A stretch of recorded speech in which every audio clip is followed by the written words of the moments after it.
So, good morning everyone. Late akong nagising. Dapat alas 6. Dito ko lang, wait lang. Dapat alas 6, gigising na ako. Pasensya na sa kalat sa likod. Bali, dito ko muna ilalagay yung phone. Kasi super kalat pa. Kakagising ko lang, as you can see.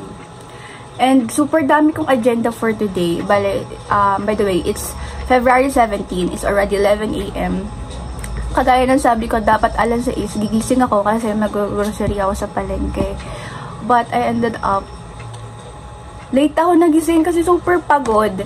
Like, Monday to Wednesday duty ko, night shift ako, from 3 PM to 11 PM. Ng Monday to Wednesday yun ha. Ganon. Tapos, after ng diba Thursday, may klase ako. Thursday and Friday, may klase ako from 7 to 7. 7 PM to 7 PM. And, ayun nga, alang tulog. May quizzes kami. And, pagod. Bale, kagabi pala, nakauwi ako ng around 10 ata, or magta 10 PM. Kasi nagpa-check ako ng research namin. Bali, need na kasi siyang ma-checkan. Bali, second revision na yun. Wait lang. Paano ba? Paano ba iset yung camera? Bali, phone muna gamit ko kasi di ko na-charge pala ang camera.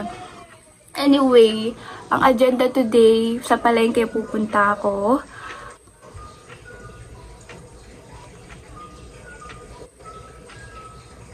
Meron pa pala natitinda ng ganong ice cream now.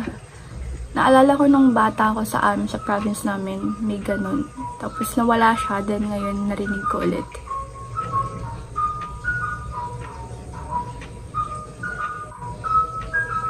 Anyway, pupunta ako palengke after ng intro. Pangalawa, kay Doc sa ngipin. Kasi tinutubuan ako ng wisdom tooth here. Kaya pala this past few days, sinasakit ako. Then, kahapon ko lang siya, which is kagabi, ko lang siya nakita na namamaga na to. Sa super busy ko, hindi ko na assess yung self ko na, kaya pala ako sinasakit kasi namamaga to. Nagkakaroon, tinutubuan ako ng wisdom tooth. Nakala ko hindi ako tutubuan kasi talagang nung in-x-ray yung ngipin ko, talagang ala siyang tooth na like visible kadad sa baba. So yun. After nun, after kay Doc, nagpa-appointment ako ng 1 PM. Third agenda for today is mag-grocery naman ako. So magkaiba kasi yung grocery ko sa palengke. Kasi sa palengke ang mga bibilhin ko. By the way, kahapon, habang nag-lecture kami sa research, nagsusulat ako ng meal plan and mga i-grocery ko. Kasi gusto ko talaga organize pagdating. Kasi super hirap pag nandun ka sa point sa grocery na, hala, ano na nga bibilhin ko? Hala, ano bang kailangan ko? Ano bang kulang? Something ganon. Diba? Ang hirap. Tapos dapat naka-budget talaga. Kasi, ang mahal lang bilhin. Yun na nga. So, palengke. Ang bibili ko sa palengke yung mga gulay, mga porks. Basta mga meat, gulay, gano'n, itlog. Second, kay Doc. Third agenda is mag-grocery na ako. Dito napapasok yung mga, like, yung mga tinapay, yung mga kulang, like, mga shampoo and all. Basta, ang daldal ko na. Tapos yun, after nun, pang 4 is maglalaba ako. Kasi, per week naglalaba ako. Dapat maglaba ako per week. Kasi yung uniform ko talaga good for 1 week lang. Kasi ang uniform ko lang naman for duty is dalawang dress, isang apron. So, alternate. Basta, so, hinahayaan na madumhan. Kasi super, like, ang hirap magpatuyo ng damit. And lecture ko, pants. So, nagdagdag ako ng isang mga uniform. Bumili ako ng isang araw. And, yun, kailangan ko maglaba mamaya. Pagod ng hair ko. Tapos, after nun, after maglaba, syempre need ko magpahinga, diba? At bugbog na yun for sure. And, sa gabi, sana, ma-organize ko yung mga need gawin for Sunday. Kasi Sunday, which is bukas, super busy namin ng mga kagrupo ko sa thesis kasi need namin i-revise ulit. Bali, pangatlong revision na, and thankfully, super unti na lang nang i-revise namin. Like, mag-a-add na lang kami for the literature review ng another 5 article. Kasi, di ba, undergraduate kami. It's supposedly 10 articles siya per variable. So, dapat 10 articles siya per variable. Yeah. And, yun lang. Tapos, kunting dun sa background. And, yeah. Then, tomorrow, diba, busy kami. So, napag-decide, pasensya na yung calendar. Halatang punot na punot to kasi excited na ako mag-February. Gusto ko na matapos yung February, by the way. Kaya, malapit na mag-March, then may bilog. By the way, lahat dito is may annotate ko na. Kasi super, like, gusto ko na talaga matapos tong semester na to kasi malapit na talaga kami mag 4th year. Isang sem na lang, which is this sem, and the mid-year, which is the summer, then 4th year na kami, di ba? Di ko alam kung, ay, nag-record siya. And yon. Then tomorrow, napag-decided namin na grupo na here na lang sa apartment. So, mayroon naman kaming kitchen there. Na doon na lang kami mag-brainstorm para sa thesis namin. Kasi mas maganda, diba, if sama-sama kayong mag-grupo kaysa sa hindi. Kasi super hirap talagang mag-reach out if online. Lalo na if walang signal yung isa or load. So, dito na lang since we have wifi naman here. And makakatipid din kung sa labas pa kami, diba? Like, pamasahe, yung pagkain pa, then super init pa, dito mas safe din, may wifi naman, may foods din if ever, bili na lang kami if may gusto pa, diba? So, yun lang. So, hopefully, matapos ko and masurvive ko today. And sana hindi ako sakitin kasi kagabi nilalagnat ako ng very slight lang naman. Though, this past few days, nilalagnat talaga ako. Kasi super, bukod sa init, pagod, ito pala, tutubuan pala ako ng molar. So, ulit na ako dito. Update ko na lang kayo mamaya. And hopefully, makapag-vlog ako sa labas. Diba? And hindi ko dadalhin yung camera ko now. Kasi ang hassle nga, dami kong big for sure. Kasi mamamalingke ako. And yung phone ko lang na gamitin ko. And sana, yung camera ko, makisama, diba? So, yun lang. So, see ya!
Nakabalik na ako and time check is already 11:25. And super nakakapagod siya. Kasi first time kong namalengke doon sa Kapitang Pepe na market. First time ko doon mamalengke and di ko in-expect na gano'n pala kadami doon. Siyempre palengke nga eh. Pero dahil first time ko, ang dilim, nagulat ako na wala, ang dami pala doon, like, andun na pala lahat. Parang ganun. Siyempre nga, palengke nga, di ba? Pero ang labo ng camera. And, so anyway, umuwi muna ako dito sa apartment. Andun, sa kusina, yung mga pinamili ko. Super dami kong hawak. Nakalimutan ko na namang dalhin yung tawag doon, grocery bag. Kasi dahil nag-apura nga ako at akala ko maunti na ang ano bilihin kapag tanghali na. Kasi dun sa dating palengke na pinapamalengkehan namin before, tuwing umaga, siguro mga 5 AM to 6 PM, 6 PM, 6 AM, 5 to 6 AM, andun pa, like, super daming mga bilihin doon and super mura pa. And pagdating ng hapon, ng mga tanghali, ganun, mawawala na. Kasi dahil tanghali na, ganun. And nakala ko ganun din dun sa isa, pero hindi pala. Like, maghapon daw pa sila doon. And nakahanap ako ng suke. Bali, ang nabili ko, mamaya, sasabihin ko, kapag naayos ko na yung mga bili. Ang gulo ng camera, paano ba ilagay sa ito? And ngayon, naayusin ko muna yung mga pinamalengke ko. Super init na. Super init. So, super dami. Super dami kong bit-bit kanina. Super dami. As you can see, bumili ako ng egg. 10 pieces na itlog. So, bali, 70 pesos siya. Since 7 each. Next is, 2 kilong bigas muna. Plus, super, like, kapangalan ko siya, like, Angelica yung name ng bigas na to. So, it's 54 for 1 kilo. So, bali, naging 1/8. Next is, itong gulay na to, 2 repolyo, then 2 sayote. Next, ampalaya, since super fade ko ng ampalaya, kahit igisa ko lang yan, swak na yun for me. And lastly, nabili ko sa palengke is 1 kilong pork na naka-adobo cut. Then, di ba 1 kilo yun?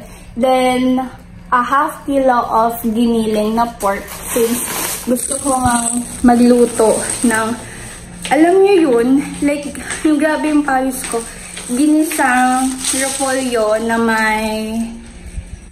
may giniling. Yun lang. So, balikan ko kayo mamaya kapag nasa grocery na ako. Ayusin ko muna yung pinamalengke ko. Then, yeah. See you later. Bye!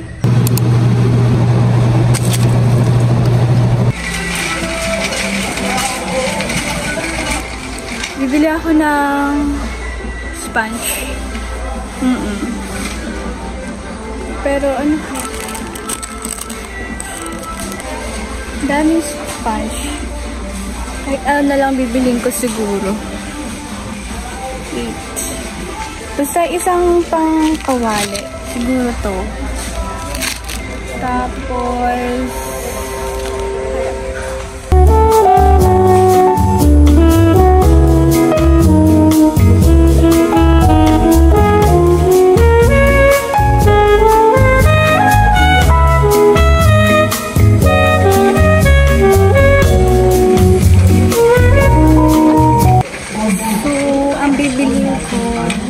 bili pa ako chichirya. Pero fave ko yung sugo eh. Bili ba ako?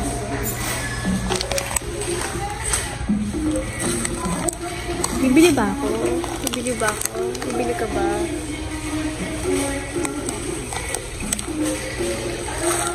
Isip ako.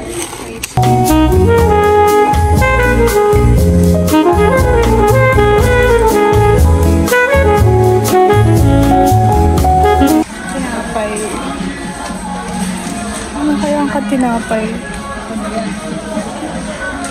Siguro to. Ano next na bibili ko? Diba sabi ko bibili ako ng milk. So bale, itong milk. Pero may naka-sale. Sale up to 10 pesos. Hindi ko alam kung ang bibiling case yung by maliit. Or yung isang malaki. Magkano ba? How much?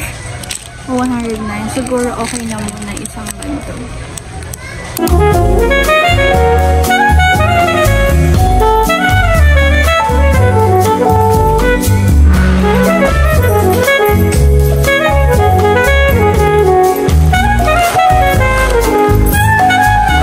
Time check is already, listen na.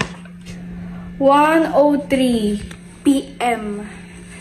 Super daming nag-grocery kanina sa Walter. Kaya nahirapan ako mag-video. Since nahihiya din ako and ang dami ng tao. And nabili ko naman lahat ng need ko bilhin. As in, wait lang. Ano ba? And halata naman na haggard ang person. So, diba, okay. Tapos na akong mamalengke sa palengke kanina.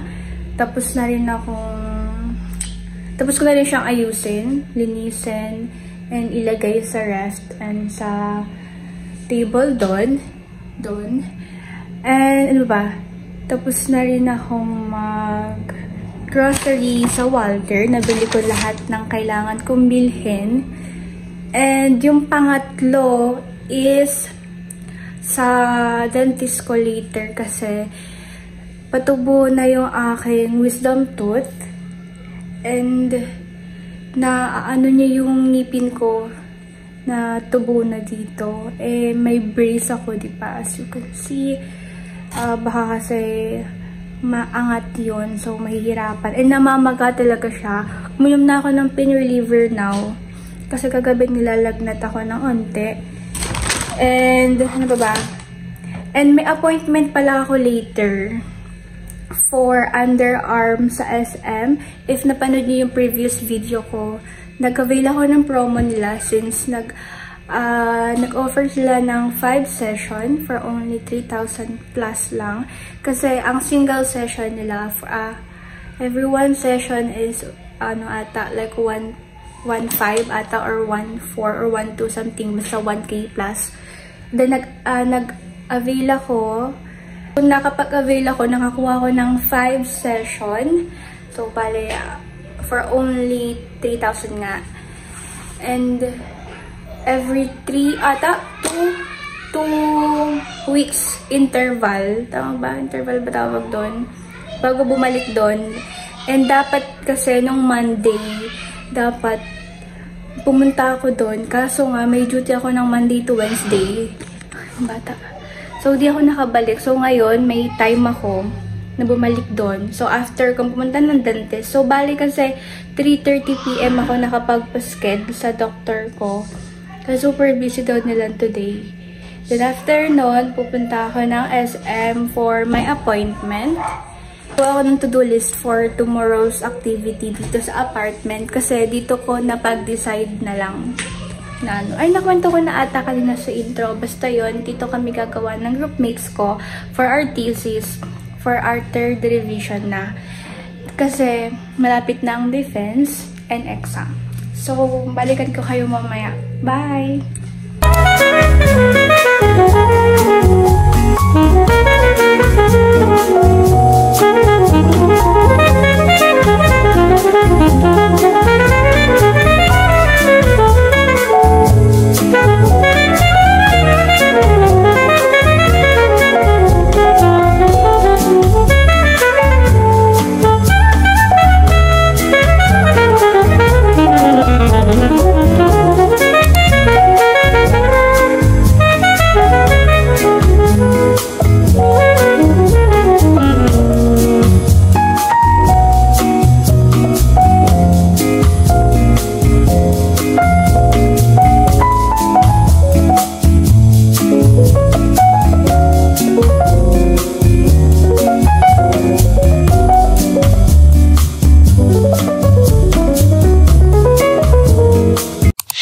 Mona Lisa, everyone's lining up to see her.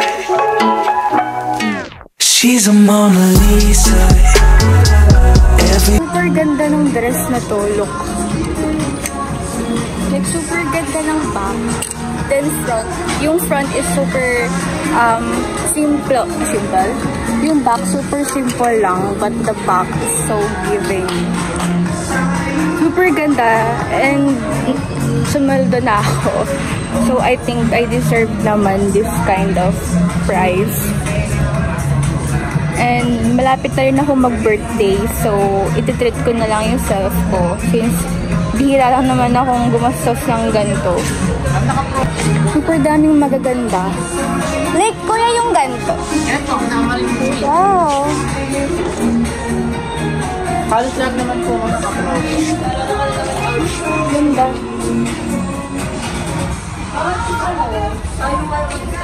Wala, ang ganda. So, daming magaganda dito. Eh, kaso large na lang. Okay, biling ko to. Isa. Ito, super pretty. Look, the price is not that bad, but super ganda niya anyway. Then, nakakita ko ng top here. Look, like, super ganda niya. Diba? Super ganda. Pero, the price is not given, but super ganda talaga niya. Super daming sale dito ngayon sa Terra Nova. Buti dumaan ako. Super daming maganda. Super cute ng pants. Then yung top. Di siya nakakalitan. Diba? So, bibilin ko na siya. She got the posture of a superstar. She looks so fly in those Gucci slides. Yeah, yeah, I wonder what she hides under her disguise.